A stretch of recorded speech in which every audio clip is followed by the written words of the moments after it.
Oke, halo semuanya, perkenalkan aku Muhammad Lutfi Rahman Hakim, Prodi Manajemen dengan NIM 141240 di mata kuliah Strategi Internasional di kelas EMK yang diampu oleh Pak Hafid. Nah, sekarang di sini saya akan mengajarkan dari tugas evaluasi akhir semesternya, yaitu membuat presentasi mengenai analisis perusahaan otomotif, yang mana di situ dulu perusahaan termasuk raksasa otomotif dari Jepang yaitu Toyota Motor Corporation, yang sekarang itu kabar-kabarnya itu berevolusi secara radikal, yang mana di sini awalnya itu menjadi perusahaan automaker yang membuat produsen mobil-mobil itu, tapi sekarang menjadi perusahaan mobility company gitu di era disrupsi ini tentunya gitu. Nah, kenapa sih Toyota Motor Corporation melakukan ini dan gimana sih cara mereka? Oke, kita semuanya. Oke, next slide. Nah, dalam landscape bisnis di abad ke-21 ini diwarnai dengan kondisi VUCA yang sangat tinggi. VUCA itu apa? Terkait volatilitas, uncertain, complexity, dan juga ambigu. Jadi, itunya tuh pada tinggi-tinggi, teman-teman. Yang mana keunggulan kompetitif nih, misal keunggulan kompetitif di masa lalu, itu nggak selalu bikin masa depan kita itu cerah. Nah, tentunya industri otomotif saat ini pun tengah menghadapi kayak disrupsi terbesar di satu abad terakhir itu. Pokoknya didorong dengan 4 mega trend utama, itu dengan akronim CASE, CASE, terkait konektivitas, otonom, share and service, berbagi dan layanan, dan juga elektrifikasi gitu. Dan kombinasi dari keempat faktor tersebut itu mengubah secara fundamental cara konsumen itu memandang sebuah kepemilikan mobil tuh.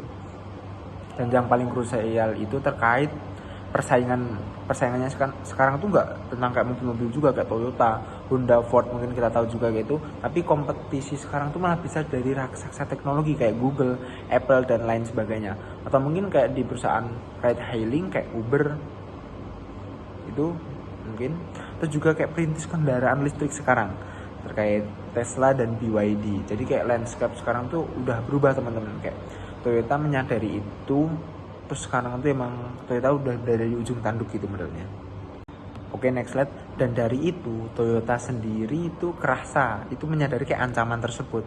Dan pada tahun 2018 presiden dari Toyota sendiri yaitu Akio Toyoda itu mengumumkan untuk melakukan perubahan yang radikal, perubahan kayak haluan strategisnya dari perusahaan Toyota itu sendiri, yang mana beliau itu presidennya menegaskan untuk menjadi perusahaan mobility company, yang mana di situ Toyota sendiri punya visi baru juga pas di era disrupsi ini, yaitu Toyota will lead the way to the future of mobility and rising lives around the world with the safest and most responsible ways of moving people.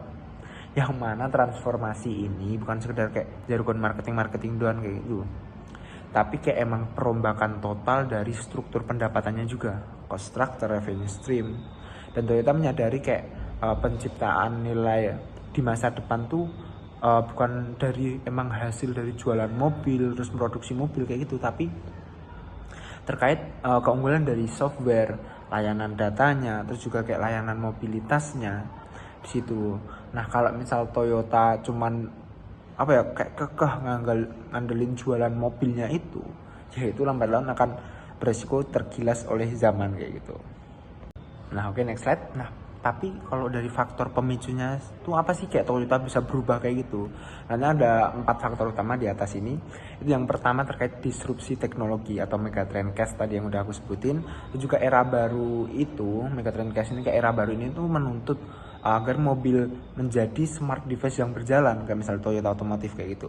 Dan keunggulan mekanikal mesin Toyota nggak cukup misal hemat bensin dan lain sebagainya, tapi harus butuh keahlian di bidang software terkait artificial intelligence, terus juga big data. Terus yang kedua itu terkait regulasi emisi global sendiri. Nah, kita tahu juga peraturan dari setiap negara itu sekarang udah maju juga ya untuk ESG kayak itu, dan juga kesepakatan global seperti kayak Paris Agreement dan juga regulasi ketat di negara-negara maju kalau sekarang. Terus yaitu melarang penjualan mobil bensin pada tahun 2030 sampai 2035, dan itu kan udah kayak memaksa Toyota buat beralih ke kendaraan elektrifikasi.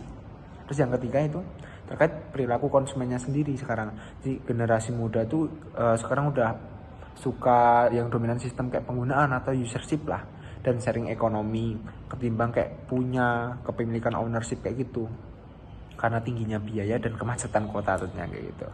Terus yang keempat yaitu terakhir, ancaman dari kompetitor non tradisional. Tadi sudah kita sebutkan juga kayak perusahaan teknologi dan juga startup EV, electrical vehicle, itu berhasil merombak cara mobil didesain dan dijual, melainkan didominasi pabrikan tradisional kayak gitu. Oke, next slide. Kita membahas terkait seberapa radikal sih Toyota itu merombak bisnisnya. Oke, di sini kita rangkum pada BMC juga, perbedaan di BMC yang lama dan juga BMC yang baru. Nah, pertama kita lihat di value proposition dari Toyota sendiri. Yang model lama itu Toyota menawarkan kendaraan fisik yang andal, efisien bahan bakar untuk memindahkan orang ke titik A titik B kayak gitu ya. Nah, namun di model baru Toyota sendiri menawarkan mobility as a service. Terus keberlanjutan dengan lingkungan, dengan mobil hibrida hingga listrik murni, dan juga pengalaman berkendara yang terkoneksi pintar. Terus juga kita di customer segment itu dari yang awalnya fokus pada penjualan retail ke individu dan armada perusahaan kayak gitu. Jadi kayak gini diperluas dari ke generasi modern yang suka berlangganan mobil, pengguna ride sharing, serta pemerintah dalam pengembangan smart city sekarang.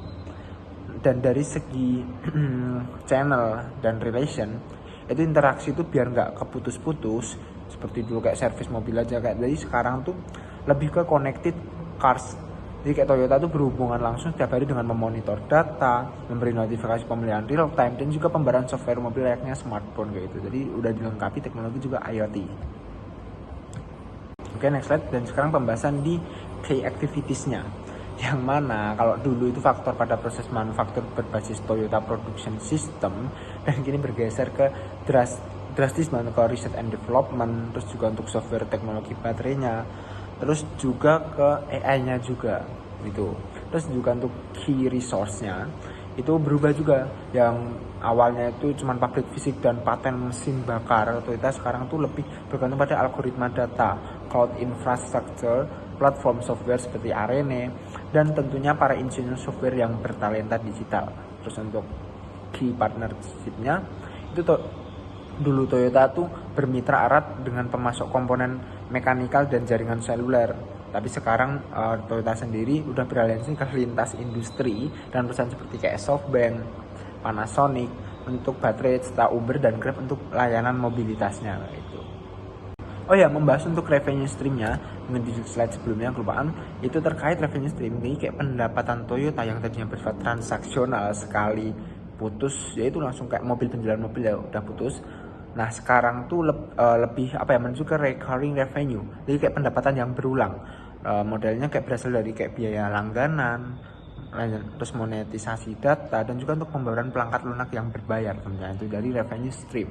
Terus juga untuk next structure cost structure itu terjadi lonjakan besar pada pengeluaran modal investasi di capex, kayak itu membangun infrastruktur IT, R&D, dan juga software otonom, yang mana itu juga mencakup biaya lisensi dan juga big data kayak gitu. Dan transformasi ini membuktikan bahwa kayak Toyota itu berhasil melampaui kayak jebakan miopia pemasaran, bergerak di bisnis menjual produk menjadi penyedia layanan holistik.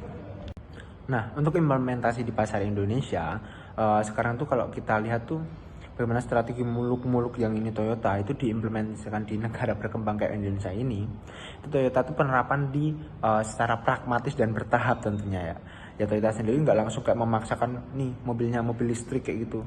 Ya nggak dipaksakan untuk langsung masuk ke Indonesia. Tentu kan kita menyadari terkait keterbatasan dari infrastruktur negara berkembang ini, negara Indonesia. Nah, maka gantinya dari Toyota sendiri menggunakan strategi elektrifikasi multi pathway, yang mana fokus awalnya itu di hybrid EV. Toyota sekarang sudah menunjukkan versi hibrida dan mobil sejuta umat kayak Kijang dan Innova Zenix gitu. Terus hebatnya lagi kalau dari mobil itu baterainya itu dirakit secara lokal di Karawang sendiri, dan ini sukses kayak menekan dari biayanya sehingga harganya lebih terjangkau untuk kelas menengah, terus juga menjembatani konsumen menuju era elektrifikasi tanpa rasa cemas kehabisan baterai di jalan. Dan untuk next slide, strategi multi-pathway dieksekusi berjenjang di Indonesia. Nah, bukti nyata bahwa Toyota itu sekarang udah perusahaan layanan mobilitas itu udah terasa di Indonesia. Kayak pertama peluncuran di Kinto Indonesia sendiri. Ini adalah layanan yang berlangganan mobil kayak gitu. Terus juga untuk milenial Gen Z di kota besar kini udah kayak bisa nyewa mobil gitu Toyota secara bulanan tanpa pusing buat servis dan mikirkan biaya asuransi pajak dan lain sebagainya. Dan kedua, layanan ini terkoneksi sama T-InTouch yang mengubah mobil dengan smartphone lewat aplikasi M Toyota sendiri. Nah, menyediakan fitur Find My Car, pelacak lokasi, terus juga pengingat servis berdasarkan data mesin real time. Ini berdasarkan IoT juga ya teman-teman. Nah, ketiga, proyek laboratorium yang nyata juga itu bernama EV Smart Mobility. Itu udah di kawasan wisata Nusa Dua Bali, dan juga Danata udah kayak Toyota itu menyewakan mobil listrik kompak melalui aplikasi berbasis smartphone untuk menguji perilaku turis dalam ekosistem car sharing. Oke, kalau di analisis finansialnya, ini perubahan masif ini membawa dampak besar bagi Toyota terkait finansial ya. Ya, lonjakan dari capex sendiri dan biaya research and development R&D itu bernilai triliun yen untuk software dan pabrik baterainya, dan ini cukup membebani arus kas beban bebas jangka pendek karena harus mendanai. Next slide. Dan secara non finansial dari culture internal itu dituntut buat berubah ya. Itu mesin kini tuh harus kayak bekerja bahu membahu, berarti bahu membahu untuk talenta software dan AI yang layaknya budaya startup di Silicon Valley. Selain itu kayak citra mark terkait ESG-an kayak gini ya ternyata di mata dunia juga udah membaik lah untuk pelopor mobilitas yang berkelanjutan kayak gitu. Dan meski begitu, ini menimbulkan kerentanan baru dalam rantai pasokan global dari Toyota sendiri, terutama terhadap pasokan chip semikonduktor untuk yang ngurusin terbaru inovasi dari Toyota. Oke, next slide. Dan untuk kesimpulan, memasuki ke bagian penutup, kita dapat simpulkan bahwa perubahan posisi Toyota yang awalnya itu automaker menjadi mobility company itu kayak bukan sebuah pilihan yang kan untuk syarat, itu udah syarat bukan pilihan, syarat untuk mau bertahan hidup. Kalau mau bertahan hidup ya pilih ini untuk menghadapi disrupsi dari cash. Dan evaluasi bisnis model Kanvas menunjukkan kerasa itu rombakan drastis dari sisi value proposition, terus juga yang mana buat jual beli mobil ke langganan layanan kayak gitu, dan dijalankan di Indonesia dengan penyesuaian pasar yang sangat bagus lah melalui hybrid electrical vehicle dan juga sistem langganan Kinto.